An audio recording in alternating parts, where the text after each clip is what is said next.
क्या आप सोच सकते हैं कि भारत की एक प्रसिद्ध यूनिवर्सिटी में कॉलेज प्रिंसिपल की नियुक्ति लॉटरी से हो रही है? क्या शिक्षा का भविष्य अब किस्मत के पर्चे पर टिका होगा?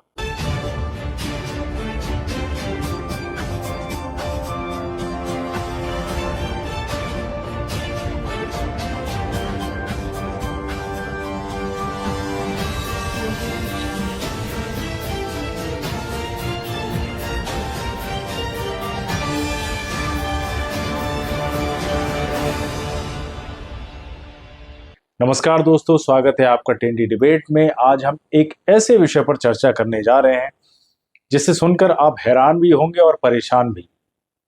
पटना यूनिवर्सिटी के 4 कॉलेजों में प्राचार्यों की नियुक्ति लॉटरी से की गई है। जी हाँ, आपने बिल्कुल सही सुना। योग्यताओं और अनुभव को एक तरफ रखकर किस्मत के सहारे तय किया गया है कि कौन बनेगा कॉलेज का प्रमुख। अब क्या है पूरा मामला, ये मैं आपको बताता हूँ। पटना यूनिवर्सिटी के 4 कॉलेजों में प्राचार्य की पोस्ट खाली थी। कई योग्य और अनुभवी उम्मीदवारों ने आवेदन किया, लेकिन जब ये तय करना मुश्किल हो गया कि किसे नियुक्त किया जाए, तो यूनिवर्सिटी प्रशासन ने लॉटरी सिस्टम अपनाया। और इस लॉटरी का आधार क्या था? ये दावा किया गया है कि सभी उम्मीदवार समान रूप से योग्य थे, इसलिए पारदर्शिता बनाए रखने के लिए लॉटरी करवाई गई। अब सवाल यह है, क्या यह प्रक्रिया योग्यताओं का अपमान नहीं है? क्या अब देश की शिक्षा व्यवस्था भी लॉटरी के सहारे चलेगी? क्या इस प्रक्रिया से योग्य लोग हतोत्साहित नहीं होंगे? यह घटना न केवल बिहार की शिक्षा व्यवस्था पर सवाल उठाती है, बल्कि पूरे देश के लिए एक चेतावनी है कि व्यवस्था सुधारों की सख्त जरूरत है। अगर आज हम लॉटरी से प्राचार्य नियुक्त कर रहे हैं, तो कल क्या प्रोफेसर और कुलपति भी लकी ड्रॉ से चुनेंगे?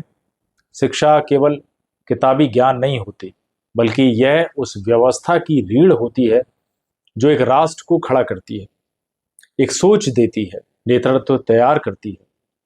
लेकिन जब उसी शिक्षा व्यवस्था के सबसे अहम पद यानी प्राचार्य जैसे निर्णयात्मक पद को लॉटरी, किस्मत और पर्चियों के सहारे तय किया जाए, तो सवाल यह उठता है कि क्या हम एक शैक्षिक लोकतंत्र की ओर बढ़ रहे हैं या एक प्रशासनिक लापरवाही की ओर बढ़ रहे हैं?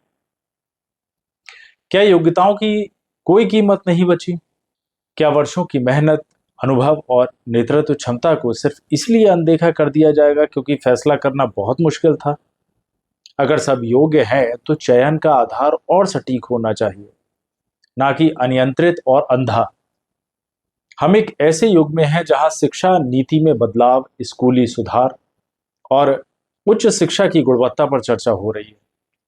लेकिन वहीं यदि कॉलेजों की बागडोर लॉटरी से चुने गए व्यक्तियों के हाथों में दी जाएगी, तो क्या छात्र, अभिभावक और शिक्षक सभी का विश्वास टूटेगा? यह केवल पटना यूनिवर्सिटी का मामला नहीं है, यह पूरे देश की शिक्षा व्यवस्था की साख का प्रश्न है।